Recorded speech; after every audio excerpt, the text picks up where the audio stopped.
A poet should teach a lesson, make people into better citizens. And if he's failed to do this, schoolboys have a master to teach them, grown-ups have the poets. Hello again everybody, and welcome to another of my mini lectures on classical themes. So today I'm going to talk about Aristophanes' play The Frogs, which was written and presented in 405 BC. It was in the penultimate year of the Peloponnesian War between Athens and Sparta, and Athens was in a real mess. It was on its knees. There'd been a series of military disasters. There'd been political upheavals. There'd been an oligarchic revolution and then a counter-revolution. There'd been a plague some years before, which had wiped out perhaps as many as a third of the population, including some of its greatest leaders, such as Pericles. There were some untrustworthy aristocrats in the city looking to do deals, basically to sell Athens down the river. So Athens had even managed to make a disaster out of a military success the previous year. In a sea battle of Arginusae, the Athenians had won comprehensively, but at the end of the battle there was a storm, and the surviving winners were unable to pick up men who'd been left in the water because of the storm. 6 of the 8 generals were prosecuted and condemned to death, and so the mob voting for this in the assembly, the ill-educated mob, had voted to remove all the best leaders from the city. So this was the worst years of radical democracy in Athens, the uneducated mob being led by self-interested demagogues. There were no great leaders like Pericles left. So what does a comic playwright have to say in such circumstances? Well, what he says is Athens really needs a good poet. Now that might seem a bit of a long shot, but that was really what Aristophanes meant. It shows the importance of drama in society. It shows the importance of the idea of poets as teachers. And the audience clearly expected to learn when it went to the theatre. So the plot. Athens needs a poet, and the best poets are all dead, so somebody needs to go down to the underworld to get the best dead poet.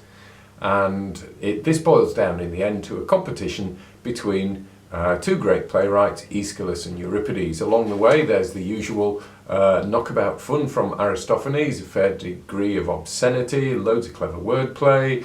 We've got a chorus of frogs whose favourite line is Brekekekex, coax, coax. And we also have some jokes at the expense of Dionysus, and also at the expense of the Eleusinian mystery religion too, with the chorus of initiates. Anyway, in this dramatic contest, which in technical terms is called an agone, which means a contest, eventually Aeschylus, the kind of old-fashioned traditionalist, military kind of up and at 'em and let's do things in a traditional way, beats Euripides, the new kid on the block with all his new ideas and newfangled music and fancy new made-up words. And so at the end of the play we hear this. This is the very last chorus of the play, and this is what they say. Spirits of the darkness, speed him on his way. This is Aeschylus coming back to life. Safely may he journey to the light of day. To the city's council may he wisdom lend. Then of war and suffering there shall be an end. If those doughty warriors, Cleophon and co., he was leader of the demagogues, want to keep on fighting, they know where to go. In their distant homeland they can do less harm. Let them wage their warfare back on father's farm. So, Aristophanes says you need a poet to sort things out. So I was wondering what, in the current crisis, we would do in the same circumstances. If we were to choose a poet to lead us out of the crisis, to inspire us now, who would we choose? Would we choose something I'm limiting this to English language poets, there may be other great ones around the world, but would we choose something from Shakespeare, perhaps a rousing thing from Henry IV, perhaps, or one of the contemplative sonnets? Might we choose something imperial and rousing troops from, say, Rudyard Kipling. Well, I'm grateful to my friend Vicky Mason for this suggestion. She suggested, when we were talking about this, Maya Angelou. And so here is Maya Angelou's I Can Hear the Caged Bird Sing.